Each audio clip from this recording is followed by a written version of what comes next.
Alright, what's going on, you guys? Thank you, Lord Jesus. It's your boy 3 Stiggity Stacks in this thing, baby, representing TKOG.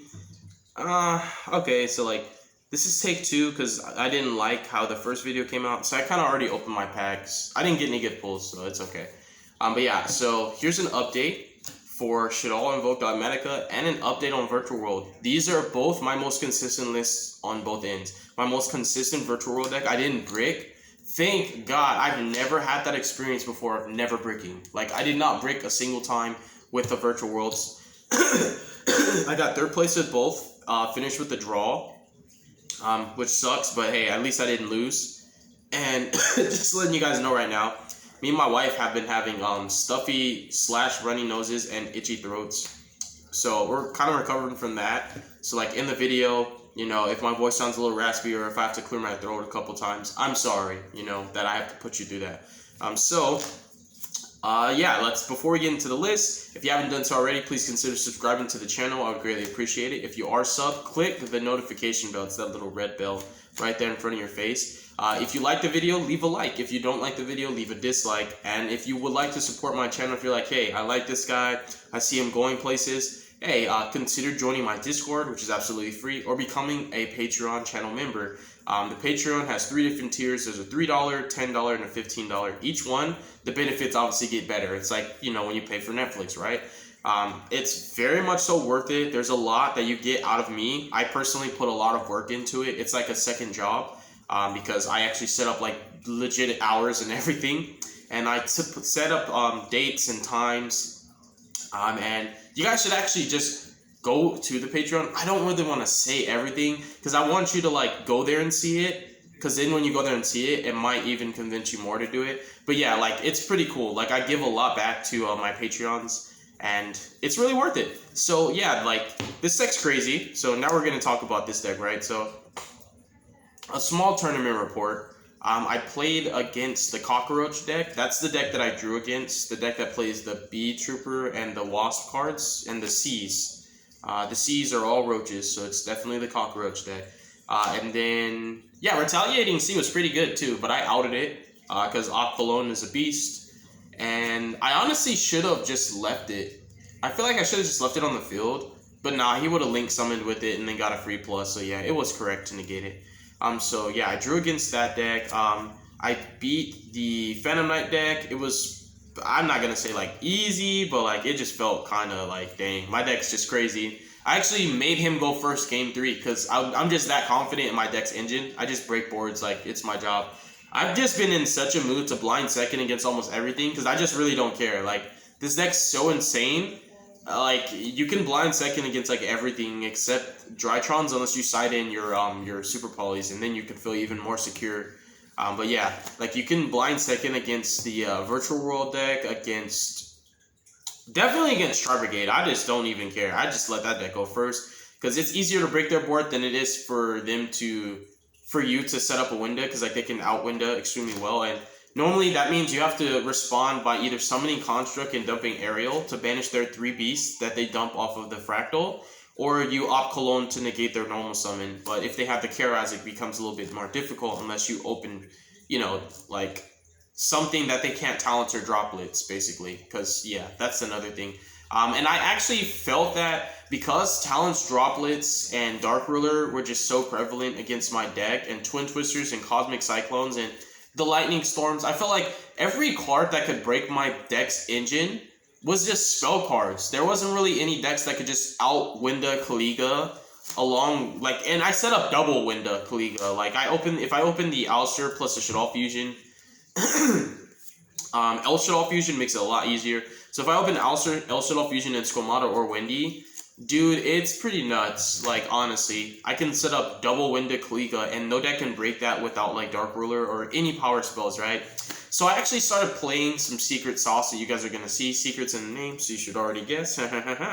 But yeah, so I beat the Phantom Knight deck. I actually have that on video. I broke his board. I took his Dragoon with talent, and I set up my secret sauce, and then I just, yeah, I kind of flexed on him a little bit. And then we beat the Trap Tricks Amazement deck 2-0. We 2-0'd the Invoked Dogmatica deck. There's another Invoked Dogmatica SHADDOLL player. Yeah, we beat him. So yeah, I beat everybody except the guy I drew against, which was pretty unfortunate. His turns were really long, and yeah, that just kind of sucked. So yeah, let's get into it. So 4 starter cards. We're on 3 prosperity. This card's insane. This is a going first and a going second card. Just so you guys know, the starter cards in my deck are also going second cards because they're must negates. Like, you don't have a choice but to negate them because they're just that powerful. They are naturally going second cards. So I'm playing 8 Alistairs now. I'm just going to drop my secret sauce in the beginning of the video.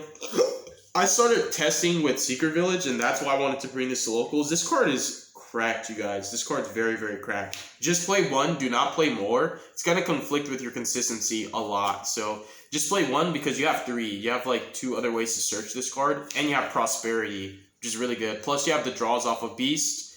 So yeah, you have a pretty high chance of seeing this card. Secret Village is very, very nuts. So like, I'm gonna continue on with my starters, and you guys should already know like exactly what problem Secret Village solves. So these are all my starters: the 3 Alistairs, the 3 Ecclesias. Yeah, most of us played 1. I played 3. This card's crazy. It is a very, very phenomenal starter, especially as a going second card.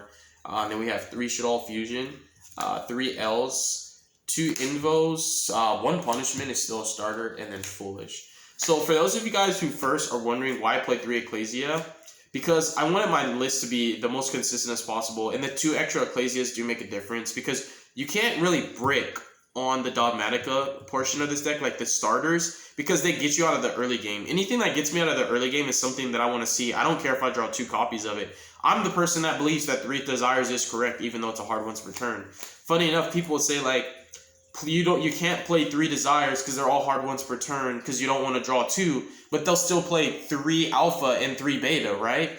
Aren't those hard once per turn? You play 3 of them because it's a card that you really, really want to see. You want to increase your odds of opening it. Even if you're increasing your odds of also opening 2, it's better to open 2 than to open 0. So it doesn't really matter. So I play 3 of Ecclesia because she's a phenomenal starter, and she's a really, really great going second card. Speaking of going second cards, I might as well just finish laying them out. The Talents and the Droplets. So yeah. Spoiler alert, we play no hand traps. We have not played hand traps in Shaddolls in like 9 months, I think. That was back when I was playing pure Shaddolls, and I haven't played pure at locals in a while because this is the best variant. I know it kind of sucks. It's a bit more expensive. The fortunate thing is like I was very, very patient for my expensive cards. As you guys can see, over time I got them because I don't have like the benefit or the luxury of other people just being able to spend their money willy-nilly. I have 2 kids, and we're actually thinking about having a 3rd kid, and obviously I have to support my family, and that includes my wife, and we have our own needs. So yeah, I kind of like can't really spend money like most. So I understand when people say, oh, these are expensive, what are the budget alternatives? There is no budget replacement for these cards. You can do the best you can with Dark Ruler and Chalice, but there's nothing else. You know, there's nothing else that really compares to it. I mean, Imperm is getting reprinted. It's just kind of like, when you're on a budget, there's certain cards you just can't play, and it's just the truth. You can ask for 10 different budget alternatives that are never going to compare to these cards. So I recommend you do what I did, and just be patient. Just wait. I waited a very, very long time. You guys, I waited so long to get these cards. Extremely long, and it's worth the wait because they're great cards. And of a truth, I'm just gonna tell you, I know this might bother you, but there is no true replacement for these cards. There's nothing that's like better than these. There's nothing that compares to them. They're kind of in a niche of their own. That's why they're so expensive. So I recommend just put some money aside. Just start saving up. You will get them eventually, especially because this has actually been reprinted. So anyways, prosperity. Yeah, so like all these cards are pretty crazy. And I feel like prosperity was just like an extra 3 extra copies of any of these starters that I wanted to see. A prosperity for 6 gives me a high chance to see any of these. And so this deck's engine is so good that these are actually going second cards too. So even if I played 0 hand traps, I break the best boards. So I should have said even though I play 0 hand traps, I break the best board. In fact, I blind second against like every deck that's not Drytrons and maybe Flunderies. Because I do have a lot of outs now. I have El Shaddol Fusion, I have Nadir Servant, I have Alistair Access, and I have Ecclesias and Punishment to deal with the Flunder matchup, which is a lot. Like, honestly, it's a lot. It's a pretty big deal. And I have droplets and talents to also out there Stormwind's barrier statue. So yeah, and that counter trap that Flundereeze has isn't really good because a majority of my special summoning pretty much happens off of either a spell card or a monster effect. And since once those resolve, the special summon already happened, you can't really like use the counter trap to negate the summon. So yeah, I think I have a pretty good Flunder matchup. So what I should say to sum this up, this is one of the best decks, and you really don't have a bad matchup. In fact, you really want to play against Tries. You really want to play against Dragon Link, and you really, really want to play against Drytrons and Virtual Worlds. You actually like playing against meta decks because those are some of the easiest matchups. Like, it's true. This deck is a phenomenal grind game. It has great recursion. It's very consistent. You get so many +2s and +3s. A lot of these cards are a big plus when you resolve them, like Nadir, cards like Alistair. Because Prosperity lets you see one of these, Prosperity can be a +2. I mean, you've got Shaddoll Fusion, you've got L, and this is a big deal. So I want to talk a little bit about this because some people really play one or none, and I just feel like it's absolutely incorrect. El Shaddoll Fusion plays around a surplus of cards. The Cockroach deck plays Retaliating Sea. You've got Anti-Spell, you've got Imperial Order, you've got the Artifact package, you've got Targeting Traps, you've got Droplets, you've got so many different interactions that target or would spot removal your cards. You've got PKs with their Fog Blades. Dude, it's just crazy. Like, El Shaddoll Fusion helps you to play around Veilers and Imperms and all kinds of stuff. It plays around Droll because you can activate it in draw phase. It's just crazy good. Like, this card's really, really powerful. And fun fact, because I know I just do all over Tri-Brigade. I blind second against Tri-Brigade the most because that's one of the easiest decks ever. Like, their board is so free. I'm sorry, it's just very free. Like, that board is so easy to break. And not only can you break it, but you could take their follow-up away because you have an archetype specific Alter Revolt being Winda. So what happens is, like, especially when you open Meltdown. So, like, let's say I open Meltdown, right? And they couldn't stop it. So, like, I get Alistair. Even though they have Appaloosa, they'll be like, oh, I can just activate Revolt to banish the Alistair, or I can negate it with Appaloosa. So who cares? It's like, you have Meltdown up. You activate a fusion spell. Do you know why they have to chain Revolt? Here's why.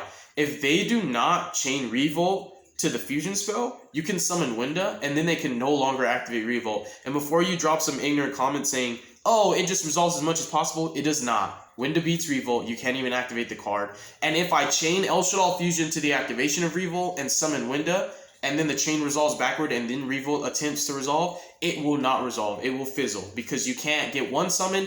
If you can't get one of the two summons, you can't get anything at all. So yeah, this deck is just crazy against Revolt. It's crazy against Tries. So like when you have Meltdown, this has actually happened when I was playing against my friend who plays Tri-Brigade Melfi. I activated a fusion spell. He chained Revolt because he knows that Winda beats his deck. He summoned his Big Bird, and because Meltdown was up and Chainlink 1 was a fusion play, because the last thing that happened was a fusion summon, Meltdown Protecting kicked in. So I got to activate all my Shaddolls in a separate chain, and he couldn't activate anything. He couldn't activate the Ominous Omen Big Bird thing from Sesame Street. He couldn't activate Kit. He couldn't activate that level 1 Tweety Bird thing. He couldn't activate anything. So this deck is really insane against Tri-Brigades. This deck, if they like end on Kaliga, you could still out that board too. But like when you play against Virtual Worlds, I've single-handedly just dismantled just Crystalline, Shinshin, Chuchi just off of one Shaddoll Fusion. It's pretty crazy, you guys. It's very, very nuts. Like, yeah. So this deck is crazy. It really is. Like, the amount of pressure that you can apply onto, like, every single matchup is ridiculous. And the Secret Village now, this prevents droplets and talents and pretty much all the blowouts that I was worried about. This prevents so many interactions. The only deck that could thrive in this would be the mirror match, but I've never lost a mirror match, you guys. I've beaten the best of them. The only Shaddoll player that I would say that would come close to my level of competence would be Pac, and I beat him in a mirror match. A very long mirror match, but I still low-key stomped him out. It's actually recorded. It's a video that we both uploaded. But yeah. So Secret Village just stops like everything that you would worry about. The only stuff that can break Kaliga Winda would be spells. You can't really just out Kaliga and Winda without special summoning more than once or activating more than one monster effect or attacking more than once. And because of that, you need cards like Dark Ruler and Droplets and things of that nature. And because the finite nature of like Kaliga Winda, finite nature. I shouldn't even have said that. I mean, yeah, like there's a lot of stuff that's finite, right? Like in the universe. But because of the nature of Kaliga and Winda, because it's just two monsters, like it's really, really hard to deal with those because you pretty much have to, I would say, draw like a kaiju maybe. I don't know. It's just like really, it's borderline impossible. So yeah, Secret Village is just like icing on the cake. You just set up an unbreakable board, and it's unbreakable if you have Secret Village, and even if you don't, this deck's so consistent, you can see double windows so often that you don't always need to draw this. Like, you don't always need to have access to a Secret Village. It just makes it easier. So, like, I've been hit by Dark Ruler and just summoned another window anyways, and it just didn't even matter. So, like, the deck is just really, really powerful, you guys. It's very, very powerful. Yeah, this deck's just crazy. Like, it's very, very crazy. It's crack going first, it's crack going second. You really don't care about the dice roll. Your engine's just so good that it just breaks boards without ever having to draw like a hand trap or a tech card. Deck's just really, really good, you guys. Nadir is both a going first and a going second card. Like, all these cards are going first and going second cards. El Shaddoll Fusion's broken. Shaddoll Fusion, if it resolves, you should just scoop your cards up, and it's just a fact. This deck can get so far ahead that even if you manage to break its board, because of its recursion, its follow-up, and yeah, you always have a follow-up, so this deck's very secure in its stability of maintaining that sort of control over the game state and manipulating what can and cannot resolve. It's really hard to beat this deck because you can break its board multiple times and it will reestablish every time. I know it sounds crazy, but this deck has a pseudo-infinite grind game. So long as you do not deck out, you can infinitely recycle all your resources back into your extra deck. You can even recycle your main deck cards to a large extent because of the Dogmaticas and the Omega. And you just have like an infinite grind game. Like, you can recycle all of your Shaddoll Fusion monsters and your fusion materials and set up boards that are way too hard to deal with. And if your opponent contends with them, all your cards replace themselves. And that's another obnoxious thing about this deck. The Dogmatica cards replace themselves. Alistair always replaces itself. And the Shaddolls are the most recursive and grindy part about this deck. The Shaddolls are also what plays around Droll and Lancia, because I wanted to point that out. A lot of people think Droll and Lancia is good against this deck. If this was Dogmatica invoked, Droll and Lancia would be great, because you could Lancia, you know, the invoke portion, you can Droll so that they couldn't even activate Dogmatica cards. But unfortunately, because of how powerful Shaddolls are, not only does these cards give my deck a strength that it doesn't already have, but they give it the inept ability to play through hand traps that normally end my turn. And also, being just able to chain El Shaddoll Fusion against like so many situations, it's just pretty crazy. It's very, very crazy. So yeah, I'm going to get into the best part of the deck, which is saving the best for last, which is the Shaddoll monsters. So, we're playing 2 Squamata, 2 Windy, Ariel, Hedgehog, Falco, Beast, and a Dragon. So, like, this is, like, the rest of the deck. And then the Fleur-de-Lis, right? Fleur-de-Lis is just, like, necessary for extra pressure to go for game, to also have another out to Dragoon. This deck just has outs to Dragoon through the wazoo. It just really don't run out. So this is a perfect ratio. Because I'm playing Prosperity now, I have a higher chance to see Shaddolls than when I was playing 3 Squamata, 3 Windy. I love 3 Squamata, 3 Windy, but I also love how I'm just not bricking anymore. Like, I just don't brick. It's just crazy. Well, no, I did brick against Phantom Knights in game 2, because I drew double talents, double droplets of Falco, and then I think I top decked something that like was even worse, like a punishment or something. So I guess it can happen. It can happen no matter how consistent your deck is, but that was like the only time I got bricked since I started playing the deck this way with the Prosperities and stuff. That's the only time I did brick. And I bricked on cards that only break a board, so I don't mind that. But yeah, the Shaddolls are the best part of the deck. These are like a utility-esque toolbox that give you so many options for so many different situations. Even against certain decks, it's really good to summon Squamata or Dragon and flip summon it on your opponent's turn off of Resh. That's an interruption that is very unseen. People don't really use Resh to interact on the opponent's turn. They just use it to Reborn, and they use it to summon Ariel and flip Ariel on their turn and use Ariel to bring back a banished construct. That's all people really know how to do with Resh, but I will say this card is very, very good. It's very skillful in what you can do with it. You only need one, and you banish it only when the situation calls for it, when you just feel like there's no other way. So this gives you another disruption under Dark Ruler and Droplets, which is really cool, because if you're playing against a deck who's normal summon reliant, like Tri-Brigades or Prank Kids, or even Phantom Knights, there's a lot of decks I can name. Just flip summoning a Squamata or a Dragon on your opponent's turn to disrupt that normal summon it just gives you an extra oomph on top of your already nearly impermeable board that you've made. So not only do you have a really incredible toolbox to solve a lot of solve a lot of problems in situations where most decks can't get out, but you also have extra disruptions, which don't require you to use your extra deck, which is really cool. Dragon being an in-deck out to cards like Anti-Spell and Imperial Order and just floodgates that normally would give this deck a hard time. The draw loop you can do with Beast off of Invoked Raijin is incredible. Draw 2 off Beast, use Raijin to set it face down, flip Beast again. You can do the same thing with Alistair and pretty much any Shaddoll monster, just using Raijin to just loop them. Falco being the phenomenal card that he is, not only to hard summon Omega, but to just have the level of recursion that makes this deck really, really annoying to grind against. This is why you don't lose trap decks. You don't care about Trap Eldritch at all. You do not care about trap decks. That's the biggest buy ever. It's more of a buy than Tri Brigade is, and Tri is pretty much a buy. So trap decks, you just outgrind into their resources. Hedgehog, we could talk a little bit about Hedgehog. Hedgehog is really, really powerful when you summon it on your turn or your opponent's turn because it's a sense of inevitability. Believe it or not, this puts so much pressure onto the board that your opponent has to kill this by card effect. That's how much they have to do to avoid this, because if they can't stop Hedgehog from resolving, you're going to resolve Shaddoll Fusion. And when you resolve Shaddoll Fusion, you win the game. This just is how it is. You get too far ahead. Resolving Shaddoll Fusion against the head honchos, like I'd say the best meta decks right now are Drytrons, Tri Brigades, screw Tri, they're not really that good. So I'm just gonna say Drytrons, Virtual Worlds, and Dragon Link. So like when you resolve Shaddoll Fusion against those decks, it's pretty crazy because their resources and their folds also come from the grave. So when you're able to break their board consistently with all of your power plays, dump an Aerial, and then just banish the 3 Drytrons that matter. Banish the Qinglong and the Shin Shin and the Virtual World follow-ups in grave. Banishing the, the graveyard follow-ups that you get off of the Dragon Link follow-ups that they give you, right? It's pretty crazy, especially like against Drytron specifically. This deck is so good against that deck. Like, I kid you not, I literally just break Drytron boards. The last times I've been playing against Drytron, I've actually just been clapping their cheeks. No cap. So, like, you can break their board, and you can also use Aerial to take away their Drytron follow-ups, and then you can set up the Resh to summon the Aerial back and then fuse with it on their turn to banish an extra card or 2 if you miss the mark, because sometimes they have a lot of names, it just depends how they open.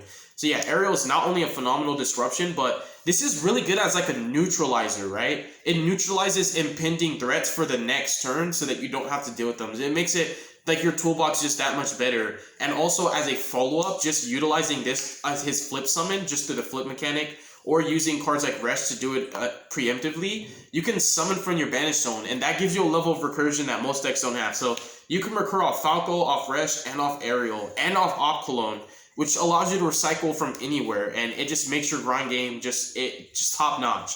Like, you can't run out of resources with this deck, and these are the best Shaddolls. These are the ones you want to open with. Squamata's the best one to open in terms of utility. You can disrupt your opponent in so many ways just by fusing with Squamata on their turn. And you can send an Aerial, you can send a Dragon, or you can set up Windy to summon Hedgehog. Sometimes I'll even do this. I'll summon Construct on my opponent's turn and use her effect to dump Shaddoll Fusion.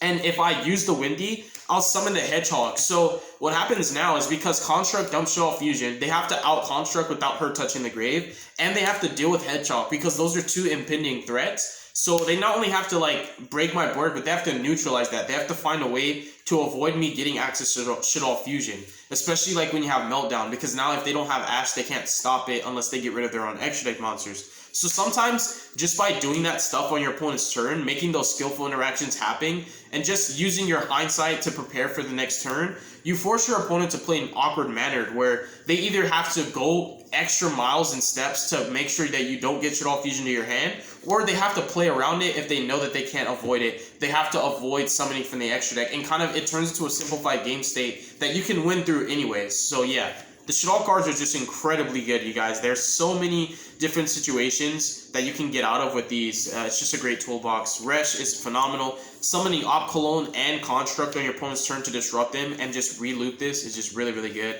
And flip summoning on your opponent's turn to pop stuff and bounce stuff is really crazy. And Schism's just an amazing card, right? Schism's like one of the main reasons why Dragoon Let me see what the timer is. Okay, Schism's one of the main reasons why Dragoon has to negate Meltdown with this deck. Because, like, if you don't negate Meltdown, and this deck gets access to Schism, you can just out-Dragoon on their turn. If you didn't draw, like, Talents or Droplets, or... I side deck Super Polys also. So, you get... Yeah, like, these are, like... This is the best part of the deck, but also pseudo the worst part at the same time, because if you draw too many of these cards, it can make your hand less gas. Like, you would need multiple fusion outlets. So, like, these are good and bad. They're good because you actually do want to draw at least one of these. Sometimes I've drawn Resh going second, and it was a big deal. Drawing Schism going second, big deal.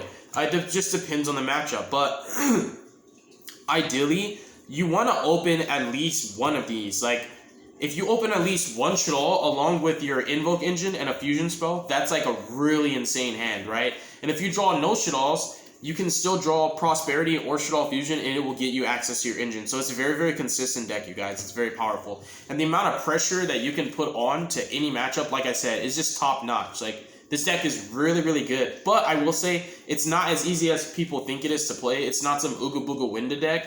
It's a lot more complicated and sophisticated than that. I would say that Tri-Brigade is more of an Ooga Booga deck than this deck is, to be honest. So yeah, Winda is going to win you some games, but not all. And the games where you can't win with Winda, that's where you're going to know if that person's a good Shaddol player or not. Because this is kind of like the easiest way to win, right? Like, I win, duh. So, the extra deck is just the 6 Shaddolls. You recycle them with Op Cologne and Omega, and you can hard summon Omega with Falco, or you can dump it off your Dogmatica card. So, yeah, you have just like this crazy grind game. Like, I've actually outgrinded people of their entire extra deck where like they just have no follow-up.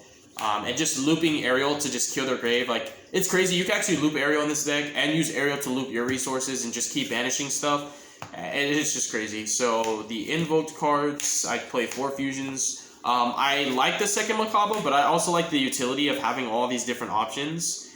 And depending on the matchup, it varies, but when you're going first, you just want Kaliga. The only time you don't go for Kaliga and you choose Macabre over Kaliga is if A, you couldn't summon Kaliga, which is very seldom that you cannot.